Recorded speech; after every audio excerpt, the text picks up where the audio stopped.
Hello and welcome to Out in the Sticks, your favorite paranormal podcast. Yes. I'm your host, Shannon. With me, my sister from the same mister, Miss Paranormal Extraordinaire herself, Christina. Hey, everybody. What's going on? Not a whole lot. I should do that in a howl every time. I hadn't thought about that. What's going on? So, how's your week been? I've been busy with work and volunteering at the church with Samaritan's Purse and Operation Christmas Child. Yes, we want to encourage you guys. We're going to put a link out on our Twitter feed for Samaritan's Purse, yes. Operation Christmas Child. It's not See, that I know. difficult. I cannot, for some reason, get that in my head. Operation Christmas Child. It would really help if you could donate items to either items to the distribution center or donate some money to help ship these boxes to these children around the world, because the shipping is really expensive. And the box is not. The box is not. Like, you can make a box for like $10. And it's not stuff. It's stuff that they it's asked everyday for. Thing. And it's stuff that they've asked for because they need it. Yes, it is. Like soap and toothpaste and toothbrushes and things like that. Deodorant. Pens, pencils, paper, right. shoes. I mean, stuff that we take for granted every day. We do. If you could help out with that, we would greatly appreciate that. Like I said, we're going to put that on our Twitter feed, so you can go there and find that.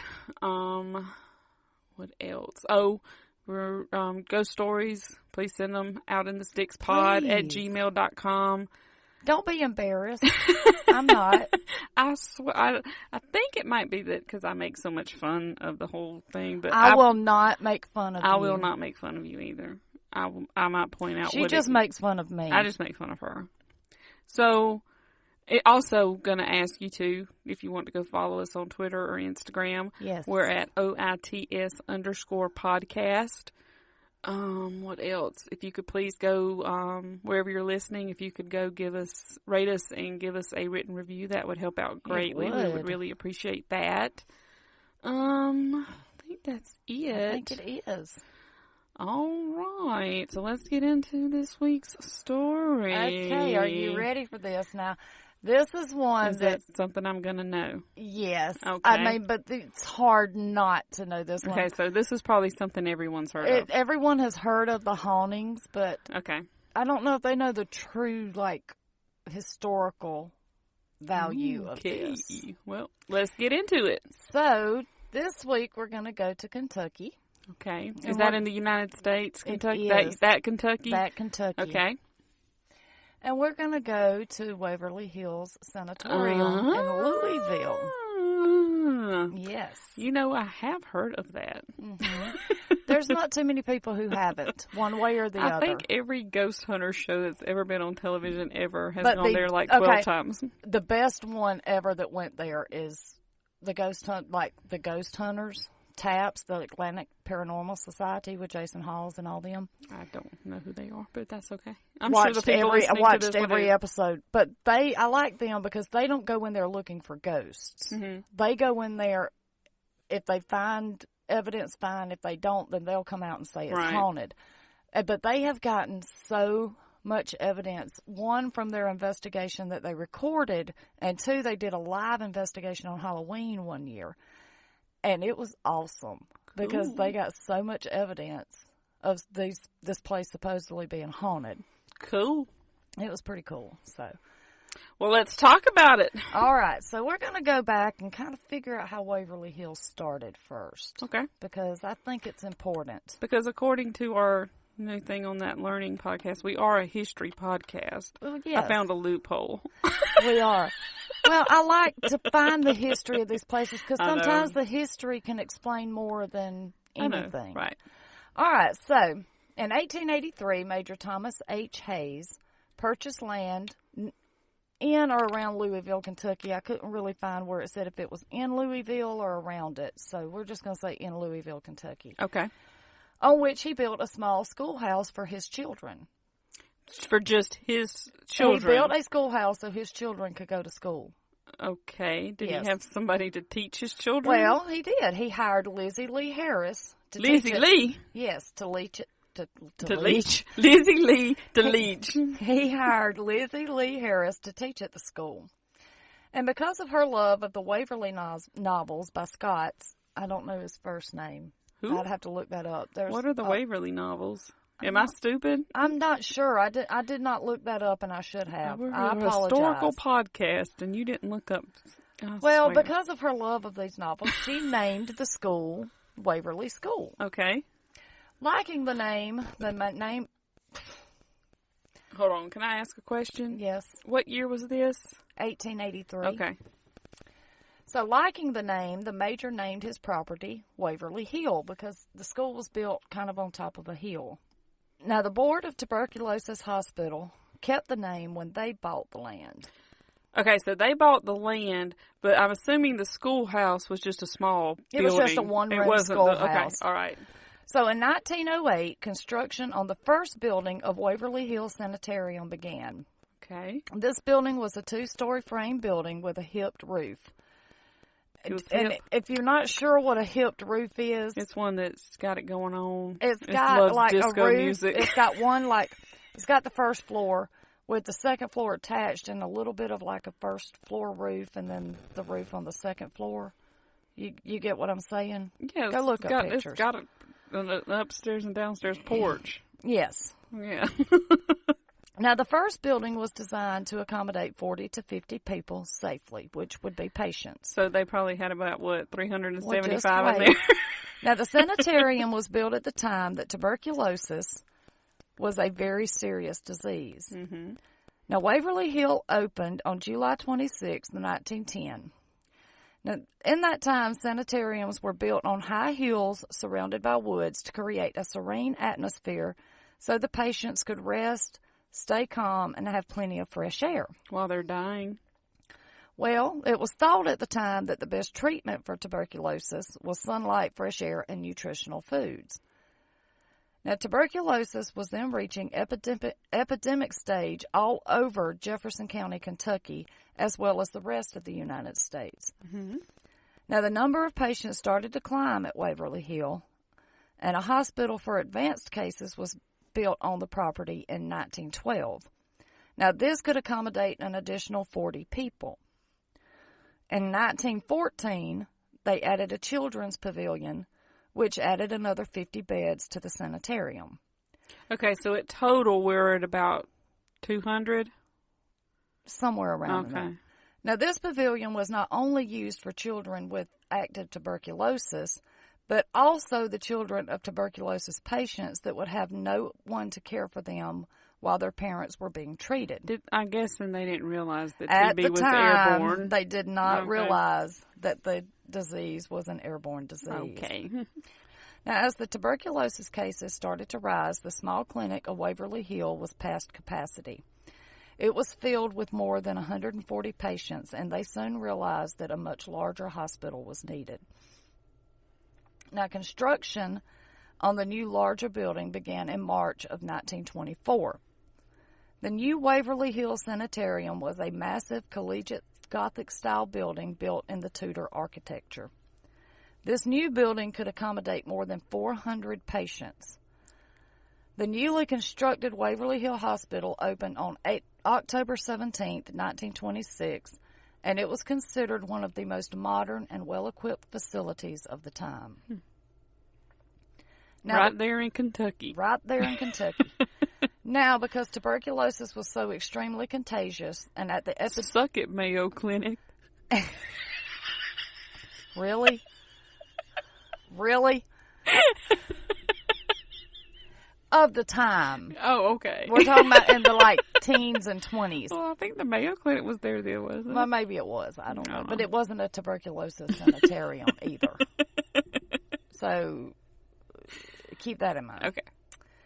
Now, because tuberculosis was so extremely contagious and at epidemic proportions. That's a hard word for you to say tonight, isn't it? Those living with it had to be isolated and were not allowed to live among the general public. So I'm assuming by now they've realized it's airborne? Just wait. Well, I mean, if not, what's the point in keeping them Because they knew it could be contracted some ways, so they didn't know how. Okay. Now they knew it was contagious, but they didn't know. Well, they should have known it's been contagious, so why weren't they doing that the whole time? Isolating people. Well, they were, but they were doing it at a hospital that was really not equipped for that. Okay. Now, everyone at Waverly Hill, the patients, doctors, nurses, and other employees, had to leave home. Some had to leave their families, and they all had to leave everything they knew behind. It's kind of like now. Basically. With COVID, where doctors and nurses and stuff are having to not have contact. And that would be why I did this. Tie-in. Aren't you intelligent? Yes. They all became permanent residents at Waverly Hills Sanatorium.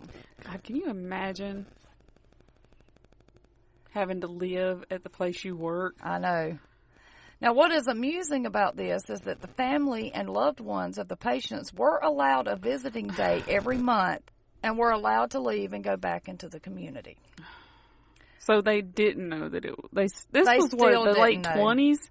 Yeah. And they still didn't know. They still didn't know a lot about it. Okay. That's how long it took. You're going to find out how long it took to get a cure for it. We're going to go into that. Was it last week?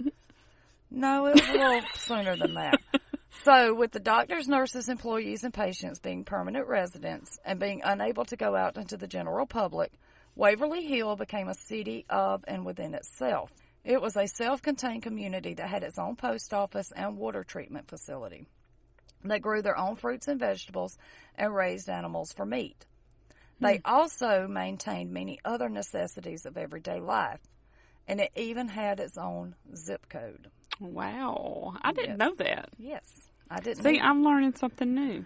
Now, coming from the railroad tracks up the hill to the first floor of the sanitarium was an underground tunnel. The corridor of this tunnel was 500 foot long from top to bottom down to the railroad tracks. They built a tunnel to the railroad tracks, I guess, from bringing people in. Well, it has a set of stairs on one side and a ramp on the other.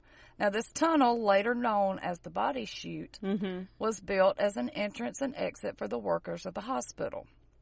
There was a cart on the ramp that was run by a mechanical pulley that was used to transport supplies to the hospital that they couldn't grow, that they couldn't. So they would take it directly off the train and up to the hospital. And put it in this tunnel and carry it to the hospital underground instead of, okay. So now, as we talked about before, the treatment for tuberculosis at the time was believed to be fresh air, sunlight, nutritional food, rest. So that's still what they're doing in the 20s. And this is more like probably the 30s. So the 30s, the same thing they were doing in the 1880s. But for the more advanced cases, that they would use what was almost, they would use techniques that I would describe as almost barbaric. I mean, it was the 30s. They would insert balloons. I don't even know what that means. They would insert the balloons into the lungs of patients and inflate them with air. Whoa. Hold on. They were thinking that this would help expand the lungs and help with breathing. Okay, can I ask a question? Yes. That's very obvious, probably. How the fuck are you supposed to breathe with a big piece of rubber in your chest? It was the 1930s, and there's been a lot of advances in medical technology since then. They were just basically winging it and doing the best they could to help these people. Of course, when you put balloons in the lung... I would love to be in the room when this idea came up. Well... Of course, this is being there not done, one person? Oh, not I'm sure one there person. Was, but majority rules in anything. It's like, hey guys, let's look at the logistics here.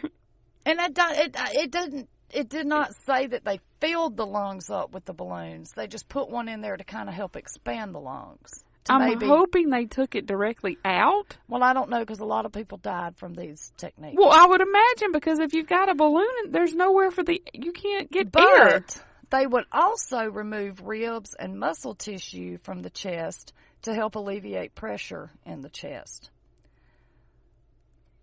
That I don't have a problem with, as big a problem with as this whole balloon issue in the lungs. But when you're removing ribs and muscle tissue, muscles is what help your lungs expand. Move, I guess. But, I mean, But I mean, still not as big an issue with me as the balloon. I could see where they wouldn't necessarily know that. Because, I mean, they've made a lot of advances just in the past 30 years in medical technology. I mean, did you even, I mean, never mind. Now, the death rate among the infected was averaged out to 100%. Was 1 per day.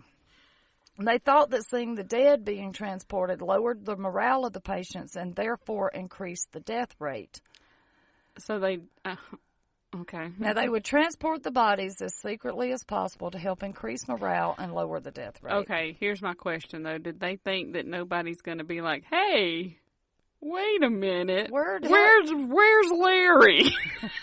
I swear Larry was here this morning. Mean, these people knew they died, but I guess just seeing the body just made them think about their own, that, you know. We gotta sneak. Yeah. Y'all be quiet. So, this is the time that they would use the tunnel to transport the bodies so they could not be seen by the patients.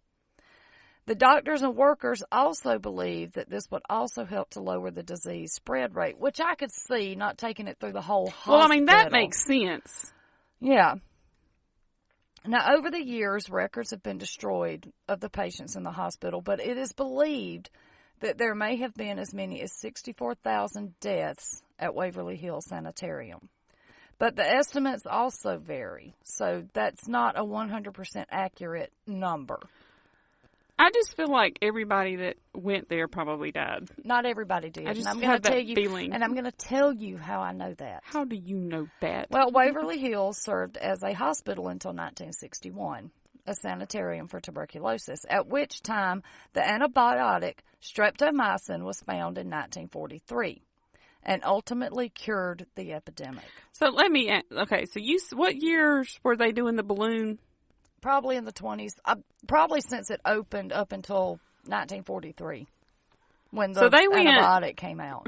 They went from 1910, actually before.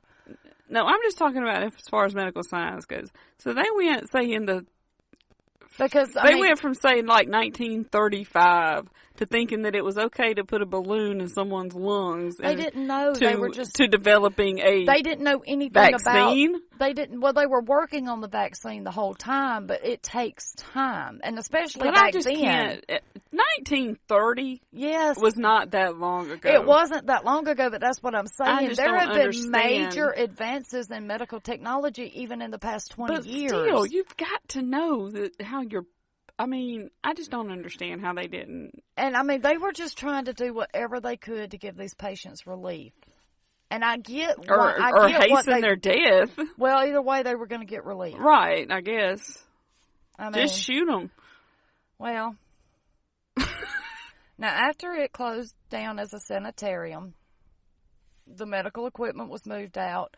It was quarantined and then opened back up in 1962 as an elderly person retirement home, a home for the elderly. So this elderly retirement home ran until 1980, at which point Waverly Hills stood empty until 2001. What happened then?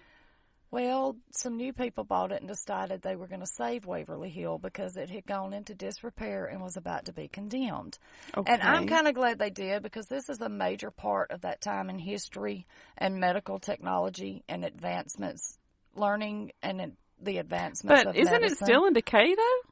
They're restoring it slowly because they actually perform guided tours. Right, but it's like they're not fixing it up. Yes, I thought they wanted to keep it they want to keep creepy. It old, but they're trying to go in and preserve it, I guess you would say. But they're not really updating it. They're not updating it. They're restoring it to what it I where it won't fall down. What I would do, but it's falling down. They have to. Let me finish what I was going to say. What I was going to say was that I would fix it just enough to keep it from being condemned, so that it stays basically creepy. That's what they're doing. Okay. So they do guided historical tours.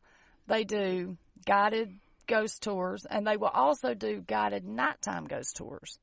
Ooh, can you spend the night there? Yes. Cool. I don't know that I'd want to, but yes. Let's do it. Who's with me, guys? Y'all go for it. Now, some of the paranormal experiences in the hospital are doppelgangers. Doppelgangers? I'll explain doppelgangers later. I know what I think a doppelganger is. So there are doppelgangers, ghostly children, and demonic forces. Now, the tunnel is said to be haunted by the spirits of the dead that were taken down the tunnel, and voices and unidentified noises can be heard in the tunnel, which I have heard that on the Taps live Halloween thing. Mm-hmm. You can hear the voices calling out and, like, hear things moving around. What do the voices say? You can't understand what they're saying, but you can hear them calling out. They have to enhance it, and I can't remember. That's been a few years ago exactly what they said. But one of the investigators has something thrown at him, which was pretty probably funny. A balloon. Could have been. Yeah, and they were probably going, balloon out of my chest. So, room 502 in the hospital is said to invite sadness and depression. A nurse was said to be found hanging from the light fixture in this room. They say that she committed suicide, which was triggered by depression and an unwanted pregnancy. An unwanted pregnancy? Well, she was unmarried in the 1930s and 40s and 20s. Who would have been the father? They weren't, like... There were men in there, not just women. I know, but I'm just saying, like, with all the balloons to fill up and people dying, you would think there wouldn't be time to... Well, apparently they found time to relieve stress. Gotcha. Well, apparently not enough. So another nurse that worked the room jumped off the roof to her death because of depression, apparently. Okay. A paranormal investigation group, now this was not TAPS, this was another one, was investigating the sanitarium and walked into the kitchen. Now, the kitchen was in shambles. The windows were broken. Tables and chairs were broken, just pretty much just unrecognizable, basically. But you knew it was the kitchen because that's where it said the kitchen was. Okay, but that's how it was left. It wasn't... Yes, right. Okay. Right, that's how it was left. But there was a lot of vandalism also after it closed down, and so that's a lot of what happened. People just being assholes. For real, just stop, just people. Just leave shit alone. For real, if it don't belong to you, don't touch it. Okay. Now, while in the kitchen, they heard footsteps and heard a door swing shut. And they could also smell fresh bread baking. Is it possible that there was fresh bread baking? No, not in that kitchen. Because... it was basically torn apart. Was there a door? So, yeah, there was no way. There was doors in the kitchen. So they could have slammed. Well, not on their own. Well, what if it was the wind or something? I doubt it. Saying. Maybe. I don't know. So another group of investigators were investigating Waverly Hills one night and had gone up on the roof. And they saw shadows moving around on the top of the roof. Now, when they went back in the building, they said that they were still being pursued by these shadows. Okay. I don't know, but... I do. No, they weren't. Now, they say that they also heard doors slamming and saw mysterious footprints from nowhere in puddles of water. How do you see a footprint in a puddle? I guess maybe wet footprints. In a puddle? I don't know. It didn't elaborate. And what I'm picturing is a water puddle, and you're not going to see footprints in that. But maybe what's happening is the footprints are coming out of the puddle, and they're wet footprints, and there's nobody to make them. Maybe I don't know.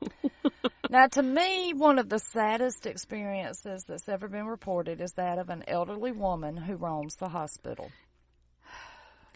She is said to be moaning and bleeding from her chained hands and feet. They say that she cries out for help, but when she is approached, she runs away screaming in terror. And that's sad. Why would she be chained? I haven't figured that out.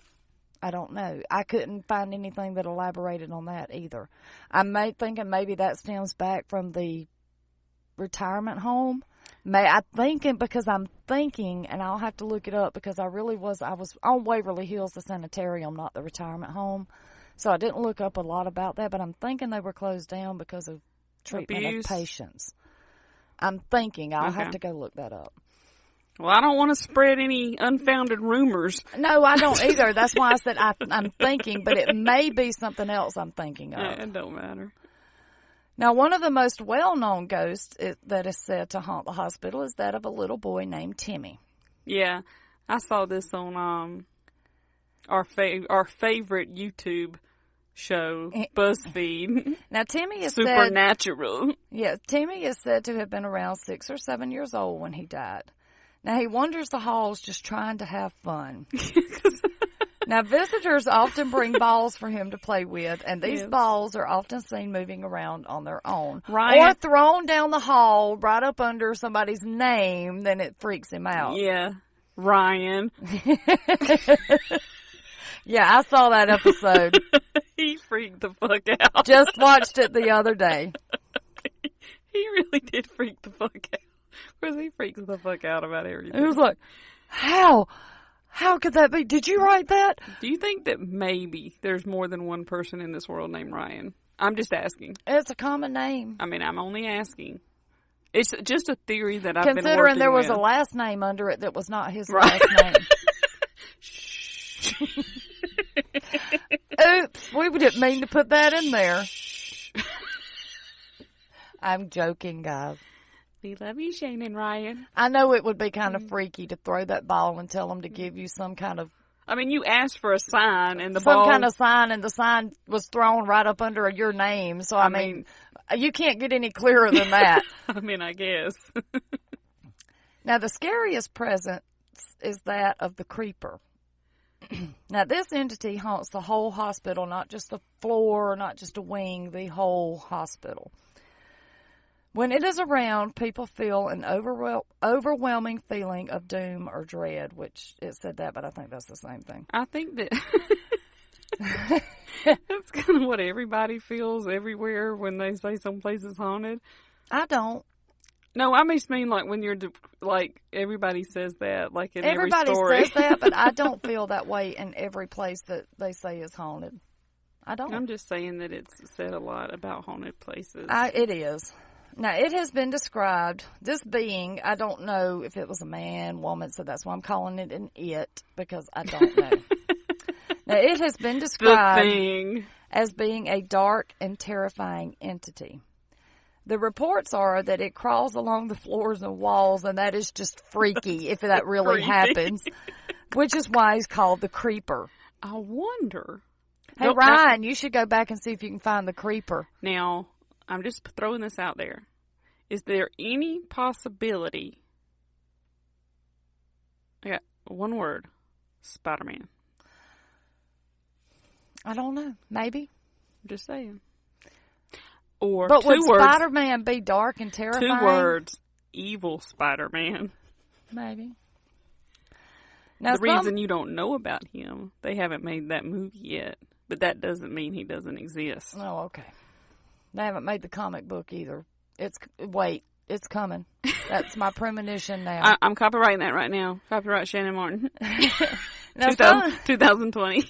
Now, some believe that this entity is a demonic force, while others believe it is a human spirit that has been twisted by the trauma of death. While others, like me, believe that it doesn't exist at all. I think Ryan should go back and see if he can find the creeper. See if he'll throw a ball for you, Ryan. Creeper. Why you so creepy, creeper? Creepy but creepster.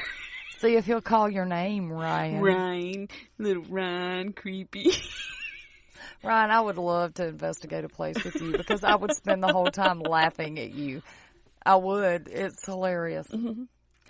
A lot of the tour guides at Waverly Hill have reported seeing doppelgangers. Now, for those of you that don't know, doppelgangers, or double walkers as they're commonly known, are a spirit that can mimic the appearance, voice, and mannerisms of anyone or anything that they encounter. So you could see an exact replica of yourself or a loved one, but it's more of an evil replica than the good replica. Can you imagine? It's the opposite, but has the same mannerisms. So say if you're good, it's going to be evil. If you're evil, it's going to be good. So mine's going to be an angel. Probably.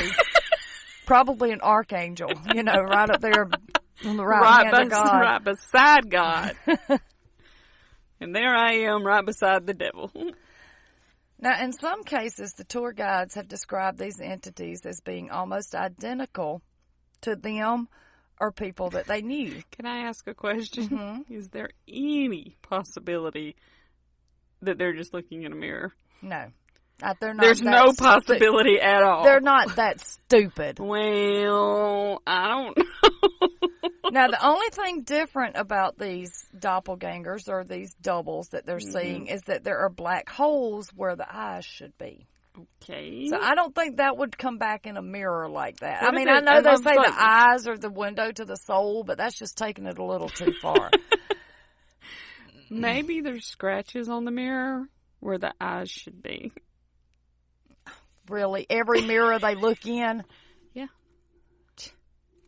Hey, that is the sorriest excuse I've ever heard to explain anything. You can't prove that I'm wrong. I know I probably could. Well, until you do, you can't. Because you can't say for sure that I am wrong. That's very unlikely. But it's not impossible. Nothing is impossible. Exactly. Which means ghosts are not impossible either. Except for ghosts. And at last, the last one we're going to talk about is there is said to be a female spirit named Mary Lee. Now, Mary Lee was a young woman who lived in the sanitarium, and some believe that she was the daughter of one of the doctors. Okay. And it is also believed that this daughter died from contracting tuberculosis herself. Now, some also believe that she is the nurse who hung herself in room 502. Okay. Now, Mary is... Now, can I say... But they're saying it's either or? Either or. But it's not that Mary was... doctor's daughter who was there wasn't a Mary who was a doctor's daughter that was a nurse. So it's either the doctor's daughter or this nurse. I'll have to look that up. It could be both. Okay. I'd have to look that up. But what they're saying is it's either the doctor's daughter or the woman who hung herself in 502. Now, Mary is often seen peeking around corners at people. Oh. And on September... So she's a creeper, too. Because that's creepy. She's a stalker. She's a stalker. Creepy. Now, on September 10th of 2006, very, very specific, I'm proud of you, a photograph was taken of an apparition that looks like Mary. So I'm assuming they know what this woman looks like. Okay. So there's got to be pictures or something. I was going to say, how the hell do they know what Mary looks like? So, those are the ghosts and the history of Waverly Hills. So if you think you're brave enough... I'm brave enough. Let's do it. To spend a night in Waverly Hills, I say go for it. Let's go for it. Go with me. Only if Ryan will go. If you can get Ryan to go, we will go. I think Ryan should go. Right, there's no way his ass would spend the night in that place. He can't even But Timmy likes Ryan. He likes you, Ryan. He likes you, Ryan. He really, really likes you. Well, that was interesting. So you learn things that you would never know. I don't believe the other stuff, but the historical part was interesting. It is, because you learn things that you would never know. Yeah. See? You learned something new here, guys. And which is why we're also under the historical category. Why we were able to get on the learning podcast. There you go. Because I teach you things that you might not know. You learn from us. Yes. You grow. You progress. That's right. You know. So whatever. That was a cool story. We are not going to do an episode next week because it's Thanksgiving. So yes, we are gonna take that week off. Yeah. Okay. And I could probably get 5 or 6 ahead next week. We'll just bank them. Record them and bank them. I am. I'm gonna at least research them. Yeah. We also want to remind you that we do have our true crime podcast, One Crime at a Time. If you're into true crime. This week's is, y'all will get a kick out of some of it. Y'all really need to listen to it. It's a 2-parter. Not the murder part. You won't get a kick out of that. No. Everybody, they know what we do. Well, some of these people might. Well, that's true. It's a true crime. I will. It's a true crime comedy. It's a true crime comedy podcast. And that sounds weird, but just listen. You'll get it. You'll get it. And then, like we said, if you could go rate and review us, we'd greatly appreciate it. Send me your ghost stories. Ghost stories at outinthestickspod@gmail.com. You can hit us up on Instagram and Twitter. It's OITS_podcast on both of those. Remember, we're going to put the link to the Samaritan's Purse for the Operation Christmas Child. And like I said, it could greatly help if you could donate items to the distribution center, because what they do is some of these shoe boxes may not have everything that they need in them. Because I think there's specific items that there are specific items that they put in every box, and some of these boxes may not have it. So what they do is they take these items that we donate or people donate to the distribution centers when they go through all the boxes, and every box is gone through to make sure it has what it needs in it. I've been there several times, and it's awesome. Go, people. It's awesome. And then they put these items that are missing in there. Right. Now, we're talking items like hairbrushes, toothbrushes, toys. I'm sure there's lists on the website. There are lists on the Samaritan's Purse website. Or donate money for the shipping, like I said. Either way. We will put a link to that on our Twitter, and I'll try to keep retweeting it, or I'll pin it to our profile either way so it doesn't get lost in the shuffle. All right, guys. So until 2 weeks from now. Yes, 2 weeks we from now. We hope you guys have a really happy Thanksgiving. Yes, happy Thanksgiving, everybody. Hope you get to spend it with your families. Yes. If you can't, you know, could with everything going on, FaceTime. You can still spend it with your family, just not in person. Yeah, and if you are going to travel anywhere, please be careful. Be safe. And be safe and be smart. Yes. And we appreciate you guys. Thank you for listening. So we'll talk to you in 2 weeks. 2 weeks. All right, guys. Have a happy holiday. Yes. Bye. Bye.